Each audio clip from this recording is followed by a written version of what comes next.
အားလုံးပဲမင်္ဂလာပါရှင်ဒါဒါ Football Channel ကနေပြီးတော့ပြန်လည်ကြိုဆိုလိုက်ပါတယ်ကဲဒီနေ့ကျတော့အကိုတို့အတွက်ပေါ့နော်ဒါဒီပီးမီးယားလိပွဲထဲရတယ်ရွေးပေးထားတယ်ဒီစပိန်လာလီဂါထဲရတပွဲကိုလည်းဒါရွေးပေးထားတယ်ရှင်နော်ဒီအကိုတို့လည်းအဲ့ဒီပွဲတွေကိုကြိုက်လောက်မယ်လို့တော့ထင်တယ်ကဲပထမဆုံးတော့ဒါဒီပီးမီးယားလိပွဲထဲရပေါ့နော်ဒီတနိုင်ခွဲမှာကစားမဲ့ Brighton နဲ့ Chelsea ပွဲစဉ်တွေကိုတော့အရင်ဆုံးတောင်းတက်ပေးခြင်းနဲ့ရှင်အသင်းကြီးတွေကစားတဲ့ဒီပွဲတွေဆိုရင်တော့နော်ဒီအမြဲတမ်းပဲစိတ်ဝင်စားဖို့တော့ကောင်းတယ်ရှင်ဒီပွဲကလည်းပွဲကောင်းတစ်ပွဲဖြစ်မှာတော့တေးကြတယ်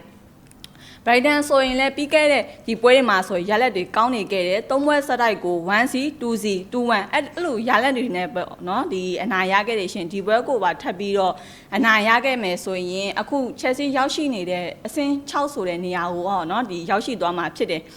Chelsea ကတော့ရှုံးပွဲတွေများနေတယ်ယာဂိုးတွေကတော့နည်းတယ်ဒီ9ဂိုးလောက်ပဲရရှိသေးတယ်ရှင်ပီးမီးယားလိဒီ10ပွဲကစားရမှာလဲတပွဲတာအနိုင်ရရှိထားတာဆိုတော့ဒီပွဲကိုအမှားခံမှာတော့မဟုတ်တော့ဘူးเนาะ Brighton ရဲ့ဒီကစားပုံကကောင်းနေတယ်ဆိုပေမဲ့ပေါ့เนาะဒီတစ်ခါတရံတော့ဒီခြေဆွဲမငိမ့်တာတွေလည်းတွေ့ရတယ်အဲ့ဒီအခွင့်အရေးကို Chelsea ဘက်ကအမိအရယူမှာပေါ့เนาะဒီယာဂိုးရနိုင်မှာဖြစ်တယ်ရှင်အရင်ကတည်းက Chelsea ကဒီအခွင့်အရေးကိုပေါ့เนาะဒီရရင်ရတယ်လို့ဂိုးတင်တာဆိုတော့တိတ်ပြီးတော့ပြောစရာတော့မလိုဘူးပေါ့เนาะဒီနောက်ဆုံးတွဲဆုံထားတဲ့6ပွဲစလုံးမှာဆိုရင်ဒီနှစ်ဖက်တွင်းကိုက3ဂိုးအထက်ရှိခဲ့တယ်ပြီးတော့ပေးထားတဲ့ဂိုးပေါင်းစေးကလည်း3လုံး50စားဆိုတော့ဒီ Brighton ရဲ့အရက်မှာတော့ဂိုးတွေမြူးနေမှာတော့တိတ်ကြပါရဲ့ရှင်เนาะဒါရဲ့ရွေးချယ်မှုကတော့ဂိုးပေါင်းအပေါ်ရွေးထားတယ်ဒီနောက်ထပ်တစ်ပွဲကတော့ဒီစပိန်လာဒီကာထဲရပါတော့ဒီ2နာရီမှာကစားမဲ့ဒီ Real Madrid နဲ့အလာဘက်ပွဲစဉ်ကိုထပ်ပြီးတော့သုံးသပ်ပေးကြပါတယ်ဒီပွဲကတော့အင်အားကြီးတဲ့အသင်းနဲ့ပေါ့နော်ဒီအဆင့်19နေရာမှာရှိနေတဲ့နေတန်းအသင်းတွေဒီထိတ်တိုက်တွတ်ဆုံတဲ့ပွဲဖြစ်တဲ့ရှင်ဒီလိုကွာခြားမှုတွေကြောင့်ပဲ Real Madrid ဘက်ကနေပြီးတော့เนาะဒီအသာစီးရနေတယ်အဲ့တော့ Real Madrid ကပဲအရင်ဆုံးတိုက်စစ်နဲ့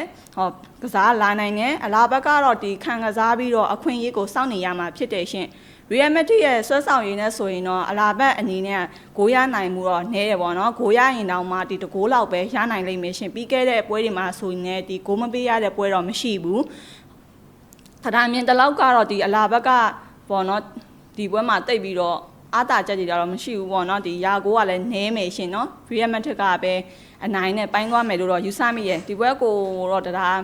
ဒီပြောမယ်ဆိုရင်တော့ဒီတစ်ဖက်လည်းဖိတဲ့ပွဲလို့တော့ဒါတော့ပြောချင်တယ်เนาะဈေးတန်းကိုပြောရမယ်ဆိုရင် Real Madrid ပေးထားတဲ့ဈေးကဒီနှလုံး50စားနဲ့ဂိုးပေါင်းက3လုံး50ရှုံးတော့ရှိတယ်ဒါကဒီဂိုးပေါက်ဂိုးအောက်ထက်ဆိုင်တော့ body တစ်မျိုးတည်းကိုပဲအကြိုက်တွေ့တယ်ရှင်เนาะဒါရဲ့ဒီစိတ်ကြိုက်ရွေးပေးထားတာတော့ Real Madrid body တစ်မျိုးတည်းပဲဒါတော့ရွေးပေးခြင်းတယ်